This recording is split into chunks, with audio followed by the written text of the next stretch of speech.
Bom, então, pessoal, para a gente iniciar aqui, né? Uma boa tarde para todo mundo. Na semana passada, o Rodrigo começou com aquela dinâmica, né? Sobre de perguntar para a gente em que momento da vida nós nos sentimos mais amados, né? E depois, em que momento nos sentimos mais amados por Deus. E todo mundo ali falou, né? Alguma situação da vida que passou, alguns falaram situações felizes, como o nascimento de um filho, mas eu vi que a grande maioria foi algum momento de dor, algum momento de sofrimento, né? Porque a gente passa por sofrimento na vida, né? E muitas vezes a gente não consegue compreender naquele momento ali o que está acontecendo, qual é o intuito disso, né? E a reflexão que nós vamos fazer hoje fala um pouco disso, né? E para começar, eu pedi a minha leitora de hoje, a Eliane, ela vai ler Tiago 1, do versículo 1 ao versículo 8. Tiago, servo de Deus e do Senhor Jesus Cristo, as 12 tribos que andam dispersas, saúde. Meus irmãos, tende grande alegria quando enfrentardes várias tentações, sabendo que a prova da vossa fé opera a paciência. Tenha, porém, a paciência a sua obra perfeita, para que sejais perfeitos e completos, sem faltar em coisa alguma. E se algum de vós tem falta de sabedoria, peça a Deus, que a todos dá liberalmente, e o não lança em busca, e ser-lhe-á dada.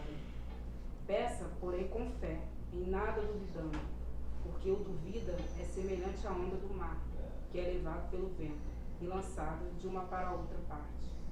Não pense tal homem que receberá do Senhor alguma coisa. O homem tem ânimo dobre, é inconstante em todos os seus caminhos. Amém. Essa carta de Tiago, né? Esse Tiago aqui, eu estudando lá, descobri que é o irmão de Jesus, não é o Tiago apóstolo, né? Que o apóstolo já havia morrido, logo no início.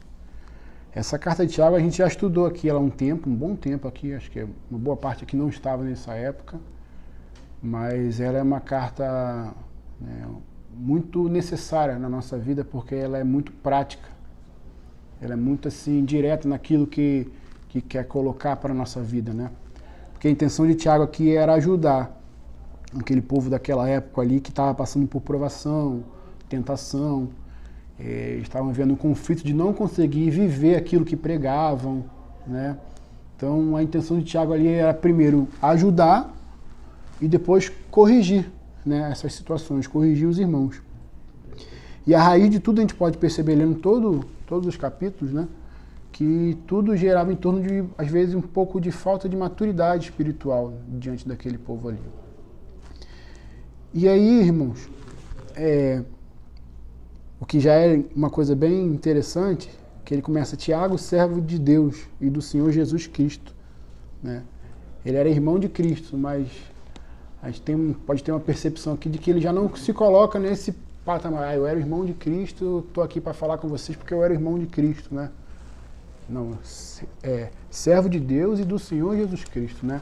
Tiago, ele estava lá no concílio de Jerusalém, lá em Atos 15, lá, que ajudou a fazer toda aquela questão do concílio ali em relação aos gentios, né?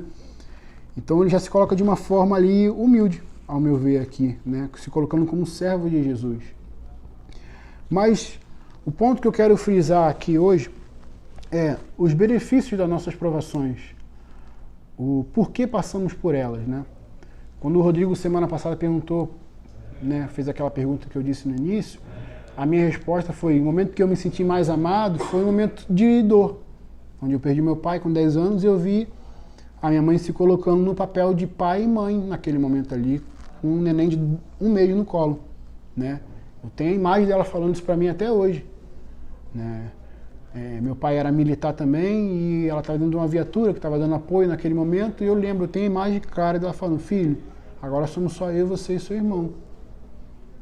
Mas aquele momento de dor, eu sei que foi um momento que me guiou até hoje para eu estar aqui com vocês. Porque o intuito da aprovação é nos tornar maduros, né?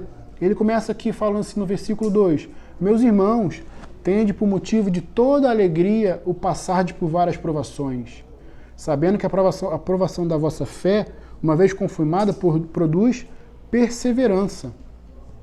Ora, a perseverança deve ter a ação completa, para que sejais perfeitos e íntegros, em nada deficientes.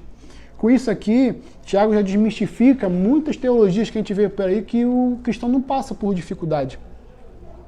Não existe isso na nossa vida. Até o fim da nossa vida nós passaremos por provações. Não existe vida cristã que não passe por provação. Não existe um mar de rosas, onde a gente só deixando o vento levar e tudo flui muito bem. Porque o intuito de Deus é nos conformar à imagem do Filho dele. E ele usa o nosso momento de dor para nos aproximar dele. Para mostrar que somos dependentes, que somos insignificantes muitas vezes, e que ele não deve nada para nós. Muitas vezes, você vai ver pessoas que falam: você tem que orar com fé, você tem que determinar, você tem como se Deus devesse alguma coisa, como se fosse direito nosso. Mas o dia que a gente pedir a Deus os nossos direitos, o reverendo Nicodemos costuma dizer que é como se a gente estivesse falando assim: pedir a Deus o direito, vai abrir um buraco e você vai cair nesse buraco e vai morrer, porque é isso que você merecia. Ele fala exatamente isso. Porque nós não temos direito diante de Deus, porque o que ele poderia fazer foi nos amar, e ele nos amou através da cruz de Cristo, né?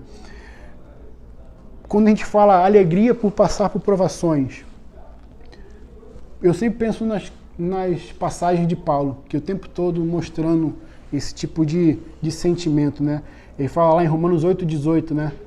Que porque para mim tenho por certo que os sofrimentos do tempo presente não podem ser comparados com a glória que há de ser revelada em nós, né?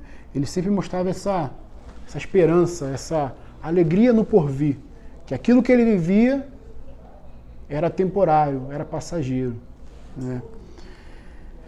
E mais, em Filipenses ele vai dizer assim: ó, irmãos, quanto a mim, não julgo havê-lo alcançado, mas uma coisa faço, esquecendo-me das coisas que para trás ficam e avançando para as que diante de mim estão. Prossigo para o alvo, para o prêmio da soberana vocação de Deus em Cristo Jesus. Porque Tiago está falando aqui que a provação da vossa fé, ela produz o quê? Perseverança. Todo momento que passamos por provações, Deus está provando a nossa fé. Todo momento que passamos por provações, Deus está provando a nossa fé. Ele está nos amadurecendo, Ele está nos levando a um nível maior de intimidade com Ele, a um nível maior de maturidade. Então, eu vejo na minha vida que os momentos de dor que eu passei, eu vejo que aquele momento ali, meus 10 anos de idade, é como se fosse aquele momento que fosse o marco da minha vida. Antes eu era uma criança, normal, como outro qualquer. Mas a partir daquele fato ali, Deus foi moldando meu caráter, moldando, para que eu chegasse até hoje. Eu não alcancei, como Paulo aqui, eu não alcancei tudo ainda. Nem julgo ter alcançado nada ainda, o suficiente, o que eu gostaria de alcançar. Mas eu continuo prosseguindo, perseverante para esse caminho, né? E aí ele vai falar assim: ora, a perseverança deve ter ação completa, para que sejais perfeitos e íntegros, em nada deficientes. Essa palavra aqui, perfeitos, se a gente for passar em perfeição, nunca seremos perfeitos. Então, continuaremos tendo provações até que cheguemos a esse patamar. Até, como o Coronel Dantas fala aqui, a chegarmos à estatura do varão perfeito, que é quando Cristo, né, nos resgatar. Mas essa palavra perfeito também aqui, quando a gente vai ver lá alguns originais, o Rodrigo ensinou pra gente isso na época, que ela tem muito a ver com maduros, para que sejais maduros e não tenham falta de nada, né? Para que sejam íntegros e nada deficientes. Então, nós vemos que a provação da fé, ela tem essa questão, produzir perseverança, maturidade, e a maturidade ali nos tornar íntegros e nada deficiente, de nada tendo falta, né? E essa palavra, né, essa parte desse versículo 4 que fala de perseverança. Perseverança é a capacidade que a gente tem de continuar crendo em Deus, ainda que tudo esteja errado em volta. Ainda que tudo esteja errado, né? Romanos 5, no versículo... Vou ler do 1 ao 5 para a gente pegar o contexto, né? Que ele está falando da justificação por meio de Cristo. Ele vai dizer assim, ó, justificados, pois, mediante a fé, temos paz com Deus, por meio de nosso Senhor Jesus Cristo, por intermédio de quem obtivemos igualmente acesso, pela fé, a esta graça, no qual estamos firmes, e gloriamo-nos na esperança da glória de Deus. Aí começa. E não somente isso, mas também nos gloriamos nas nossas próprias tribulações, sabendo que a tribulação produz perseverança. E a perseverança, experiência. E a experiência, esperança. Ora, a esperança não confunde, porque o amor de Deus é derramado em nosso coração pelo Espírito Santo, que nos foi outorgado. Essa palavra aqui, experiência, em algumas traduções vai dizer um caráter aprovado. Percebe como a provação da fé, o intuito de Deus é nos transformar, nos conformar à imagem do Filho dele, um caráter aprovado? E aí, no versículo 5, a gente tem que fazer um link com o versículo 4, que ele fala assim, ó, em nada deficientes. E aí no 5 diz, se porém algum de vós necessita de sabedoria, ou poderíamos dizer, tem deficiência de sabedoria, peça a Deus, que a todos dá liberalmente, e nada lhes impropera, e lhe será concedida. Essa falta, essa necessidade de sabedoria, ela é necessária no momento de provação da nossa fé, para que a gente possa tomar as decisões. Porque muitas vezes no momento de provação, nós buscamos conselhos errados, buscamos resolver do nosso próprio jeito, nós buscamos ouvir, às vezes, alguém que não tem nada a nos oferecer.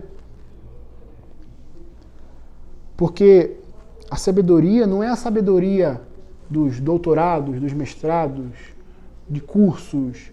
Não é a sabedoria que vem do alto, é a sabedoria que vem de Deus. E quando ele fala aqui que nada lhes impropera, essa palavra tem a ver com censura, lançar em rosto. É como se fosse assim, Deus, eu estou passando por uma provação aqui, essa semana. O Senhor me dá sabedoria para resolver isso, eu não estou sabendo lidar com isso, meu coração está angustiado, eu não estou sabendo... E Deus te concede. Semana que vem outro problema, outra situação. E de novo, Senhor, me dá sabedoria, Senhor. Deus jamais vai dizer assim, mas eu já te dei sabedoria. Como alguém que empresta um dinheiro. Prestei um dinheiro pro Dantas essa semana, mês que vem, pô, cara, tô precisando de dinheiro. Pô, mas eu já te emprestei. Deus jamais vai fazer isso com a gente. Está dizendo aqui, ele dá liberalmente. Liberalmente. Mas, qual é a condição disso? De pedirmos sabedoria e Deus nos conceder a sabedoria para lidar com as provações. Versículo 6. Peça, porém, com fé, em nada duvidando, pois o que duvida é semelhante à onda do mar, impelida e agitada pelo vento. Não suponha esse homem que alcançará do Senhor alguma coisa. O homem de ânimo dobre, inconstante em todos os seus caminhos. Peça, porém, com fé, em nada duvidando. A onda do mar, a gente sabe que ela, né, pelo vento, é jogada para lá, para cá. A gente pode ter momentos de fragilidade nos nossos sentimentos, no nosso coração. Não tem como a gente passar por um momento de dor, um momento de provação, e nossos sentimentos não se aflorarem. Há momentos que a gente ora e parece que a gente não está falando com as paredes. Parece que Deus não está ouvindo a gente. Parece que eu não estou conseguindo alcançar. Parece que eu não estou conseguindo me comunicar com o meu Criador. Mas a palavra de Deus diz que a gente vive por fé. Lembra que eu falei que perseverança é a capacidade de continuar crendo em Deus independente do que aconteça? Às vezes o nosso sentimento, às vezes a gente vai estar ali mal, abalado, abatido, se sentindo distante de Deus. Mas a gente vive por fé. A gente persevera, a gente prossegue na caminhada, né? Então, o ânimo dobre aqui, né, os grandes teólogos vão explicar que é como se fossem duas almas.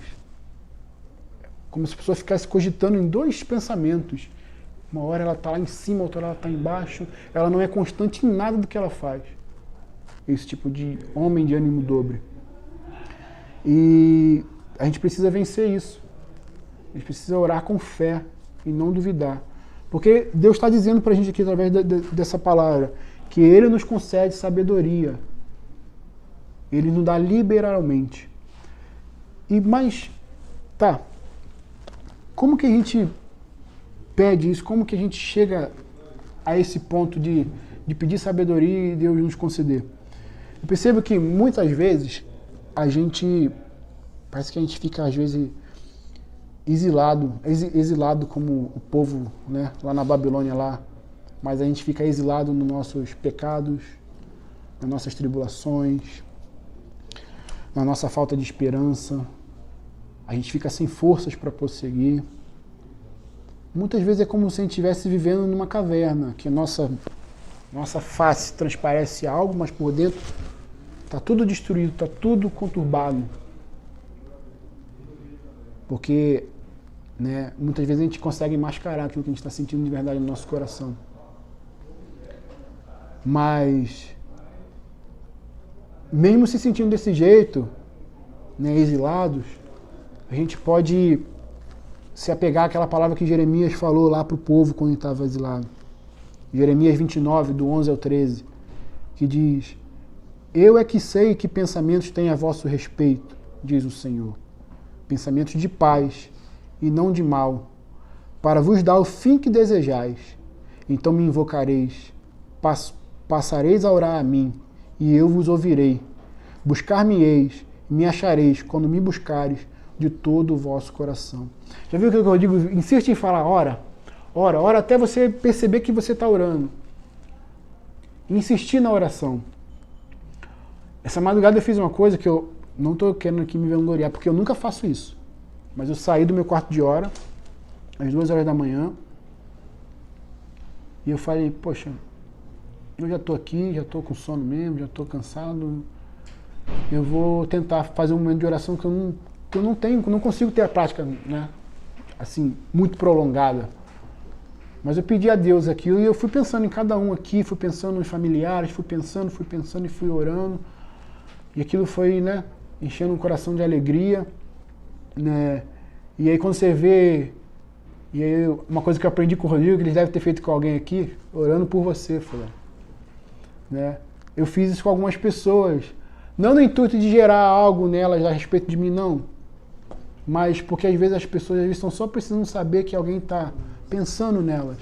E às vezes uma resposta de oração. Às vezes uma resposta de oração. Alguém, a pessoa, resposta de oração.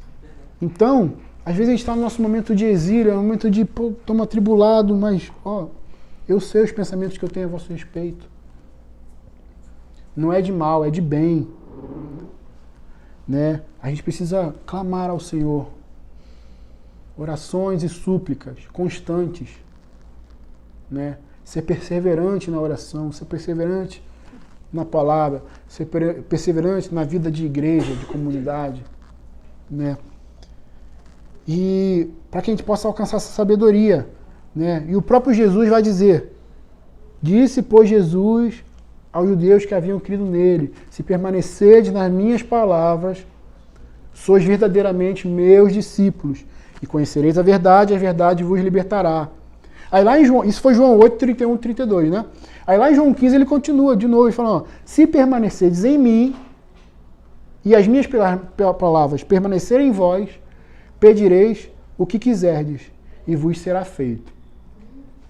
Olha, isso aqui, a gente está falando de pedir sabedoria, né?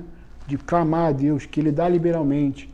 Quando a gente entende esses últimos versículos que eu li aqui, a gente entende que o nosso pedido agora a Deus de sabedoria não é para o meu próprio desejo, não é para o meu próprio benefício, é para fazer a vontade dEle. Porque se a palavra dEle permanecer em mim verdadeiramente, eu sou discípulo dEle. E se eu permanecer nessas palavras, eu vou pedir o que Ele quer que eu peça, porque a minha vontade vai estar alinhada com a vontade dEle, não mais com a minha. Então, meus irmãos, eu vim aqui até o versículo 8 hoje, se for possível, em outro momento eu vou meditar mais para que a gente continue. Tiago, a intenção é relembrar aquilo que a gente já aprendeu aqui em outros momentos, né? Mas que a gente possa sair daqui hoje meditando nisso, que nossa fé vai ser provada. A nossa fé vai ser provada. Se é hoje, se é amanhã. Na verdade, nossa fé é provada todos os dias. A permanecermos fiéis a Ele. A permanecermos buscando a Ele. Mas as situações da vida que muitas vezes nos cegam, que muitas vezes conturbam o nosso coração, que muitas vezes nos abate, nos abala, elas vão acontecer. O luto chega para todo mundo. A doença chega em algum momento. Situações acontecem. Mas que a gente possa, em Deus, buscar essa maturidade cristã para estarmos firmes e fortes. Atentos a tudo, atentos à voz do Espírito Santo, atentos à vontade dEle, né? Para que a gente possa vencer com essa esperança do futuro, com essa esperança de Cristo um dia vir nos buscar. Isso tem que ser verdadeiro no nosso coração. Não pode ser meramente uma abstração de mente, não, isso tem que ser verdadeiro. Senhor, gera isso no nosso coração. Amém, meus irmãos? Amém. Essa é a reflexão que eu tinha para trazer hoje para os irmãos.